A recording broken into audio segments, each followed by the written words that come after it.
आज हम लोग पढ़ने जा रहे हैं लिबरलिज्म के बारे में। लिबरलिज्म क्या है और उसके मेन फीचर्स क्या है। Let's begin. पहले हम लोग जानते हैं लिबरलिज्म कहाँ से आया है। पहले लिबरलिज्म एक लैटिन वर्ड लिबरल से आया है, जिसका मतलब होता है इंडिपेंडेंस। और हम लोग बोल सकते हैं कि liberalism promotes social progress by giving maximum independence. वो सोशल में प्रोग्रेस करता है, प्रमोट करता है सोशल प्रोग्रेस को ज़्यादा से ज़्यादा इंडिपेंडेंस देके। और पहले जब यूरोप में लिबरलिज्म से पहले फेड्यूलिज्म चलता था। फेड्यूलिज्म मतलब किंगशिप और लैंडलॉर्ड जिसमें रहते थे। जो लैंडलॉर्ड होता है ज़मींदार, वो किंग को पैसा देता था नॉर्मल एग्रीकल्चर फार्मर से लेके एज अ टैक्स कलेक्ट करके। उस टाइम फेड्यूलिज्म उसी को बोलते थे। 15th सेंचुरी में चलता था। पहले स्टेट और चर्च मिल के चलाते थे पूरे स्टेट को। मेनली चर्च ही चलाता था पूरे स्टेट को। और ये चर्च मेनली किसी ग्रुप ऑफ पीपल को नहीं, सिर्फ इंडिविजुअल लोगों को ही इम्पोर्टेंस देता था। बाद में धीरे धीरे 16th सेंचुरी में लिबरलिज्म राइज करने लगा। जो सोसाइटी धीरे धीरे सोसाइटी के ऊपर ज़्यादा फोकस करने लगा, इंडिपेंडेंस मिलने लगा। वहीं कुछ लिबरल थिंकर्स हैं जैसे जॉन लॉक्स, हॉबस, डेविड रेक्टन, Rousseau, Adam Smith, J S. Mill. John Locks को हम लोग फादर ऑफ लिबरलिज्म भी कहते हैं, क्योंकि वो बोलते हैं जैसे state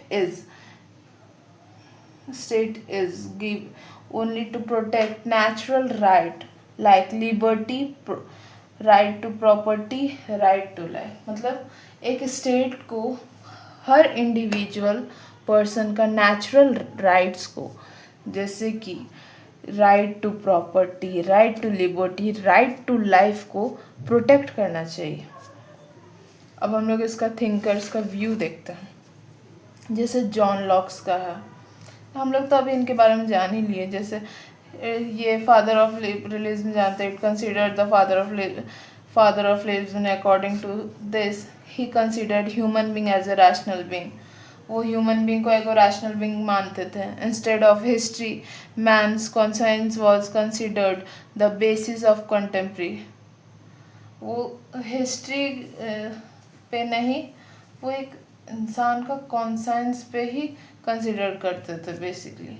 he used to emphasise the natural right of a person. वो हमेशा ना एक पर्सन का नेचुरल राइट को ही प्रोटेक्ट करना चाहते थे। वहीं दूसरी तरफ थॉमस हॉब्स बोलते हैं, according to Hobbes the centre of political thinker is person. He has given more emphasis on political science and analysis of human nature. Thomas Hobbes जो थे वो उनका थिंकिंग पर्सन पे था, और वो ज़्यादा एम्फसाइज दिए पॉलिटिकल साइंस पे और एनालाइज किए हैं ह्यूमन नेचर को।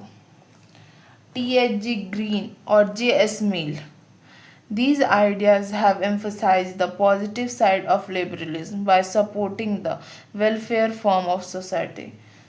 ये लोग सोसाइटी के वेलफेयर पे ध्यान दिए हैं। और जेस मिल का एक बुक भी है, ओन लिबर्टी। वहीं अब पढ़ते हैं डेवलपमेंट ऑफ लिबरलिज्म। इसमें 4 पॉइंट है।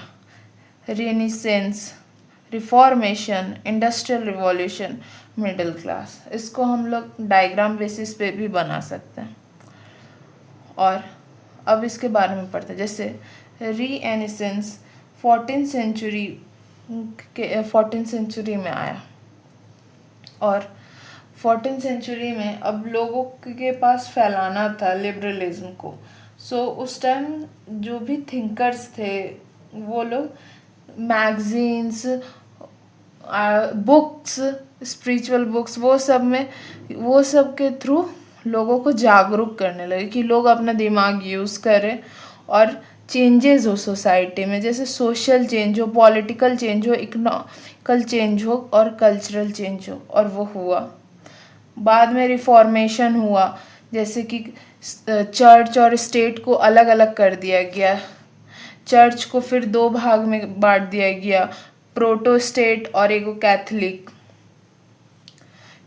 और वहीं फिर आया इंडस्ट्रियल रिवॉल्यूशन। बेसिकली पहले हम लोग का जो सेक्टर था बेस्ड था, मोस्टली पूरा बेस्ड था एग्रीकल्चर सेक्टर, बेस्ड था, एग्रीकल्चरली बेस्ड था। फिर उसको चेंज करके शिफ्ट हो गया इंडस्ट्रियल रिवॉल्यूशन। अब मशीन्स आ गई, इंडस्ट्रीज आ गए, फैक्ट्रीज आ गई। सो उसके थ्रू भी अब हम लोग के यहाँ ग्लोबलाइजेशन भी एक तरह से आने लगा, तो अपने सबका धीरे धीरे सोच बढ़ने लगा। फिर उसी के बीच में आए मिडिल क्लास। मिडिल क्लास को हम लोग ट्रेटर्स भी बोलते हैं। वो लोग का बहुत बड़ा रोल है लिबरलाइजेशन में। वो वो लोग बिजनेसमैन थे। वो लोग बेसिकली वो ना ही वो अमीर है जो लैंडलॉर्ड बोल सकते हैं, वो बेसिकली एक नॉर्मल पर्सन, नॉर्मल बिजनेसमैन है। वो लोग डायरेक्ट कनेक्शन बनाए किंग से। वो लोग डायरेक्ट टैक्स देने लगे राजा को। वो लोग मिडिल क्लास राजा से मिलके फेडरलिज्म पूरा ही ख़त्म कर दिए। अब हम लोग जानते हैं ये लिबरलिज्म आने का कॉज क्या है यूरोप में। सो कॉजेज है due to weakness of empire. वहीं अभी जैसे हम लोग जाने कि कैसे स्टेट का कमज़ोरी की वजह से यहाँ पे लिबरलिज्म आया। और सेकंड है due to emergency of capitalism. जैसे इंडस्ट्रियल रिवॉल्यूशन के बाद कैपिटलिज्म आया तो वहीं एमर्ज किया, मतलब बढ़ा, तो उसी के वजह से धीरे धीरे सबका माइंड चेंज होने लगा, सबको और ज़्यादा जागरूक होने लगा। उसी बेसिस पे फिर लिबरलिज्म आते गया। अब इंडस्ट्रियल रिवॉल्यूशन तो आ गया। अब सब लोग अब रॉ मटेरियल चाहिए, क्योंकि मशीन बिना रॉ मटेरियल का प्रोडक्ट बना नहीं सकता। सो अब ब्रिटेन वाले लोग क्या किए कि कॉलोनीज बनाने लगे, खास करके एशियन और अफ्रीकन कॉन्टिनेंट में। वो बहुत कॉलोनीज बना। वो 1688 में किंगशिप को हटा के कॉन्स्टिट्यूशन वाला ला दिया गया, कॉन्स्टिट्यूशन लाया गया। और फिर धीरे धीरे सब लोग उससे छूटने लगे। जैसे 1778 में अमेरिकन रिवॉल्यूशन आया, 1789 में फ्रेंच रिवॉल्यूशन आया। और हम लोग के इंडिया के फर्स्ट लिबरल थिंकर है Raja Ram Mohan Roy. I repeat, first Indian liberalism thinker was Raja Ram Mohan Roy. अब इसके मेन फीचर्स हम लोग पढ़ लेते हैं लिबरलिज्म के। Believe in the value of human personality and spiritual equality of a person. एक ह्यूमन के अपने खुद का पर्सनल और रिलीजियस, मतलब स्पिरिचुअल इक्वालिटी होना चाहिए, भेदभाव नहीं करता वो। जैसे मेनली चर्च के टाइम पर लोग को कन्वर्ट कर दिया जाता था, लेकिन ऐसा नहीं है।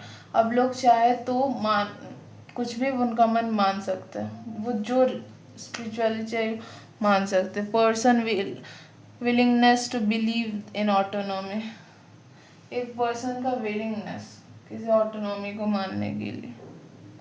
Believe in the person goodness and his concern. एक पर्सन के अच्छाई को मानने के लिए, कंसाइंस को मानने के लिए। एम्फेसाइज पर्सन, यहाँ पे पर्सनल फ्रीडम को ज़्यादा महत्व दिया गया। The belief that the government that governed the least in is the best, मतलब ये माना जाता है कि जो गवर्नमेंट सबसे कम गवर्न करती है वो बेस्ट होती है। मतलब किसी पे ना ज़बरदस्ती वो लोग ना लगाया जाए, मतलब किसी का पर्सनल फ्रीडम के साथ छेड़छाड़ ना किया जाए। जैसे नेचुरल राइट्स मिला गया है, right to life, right to property, right to liberty, उसके साथ छेड़छाड़ ना किया जाए। सो आज के लिए इतना ही, मिलते हैं नेक्स्ट वीडियो में।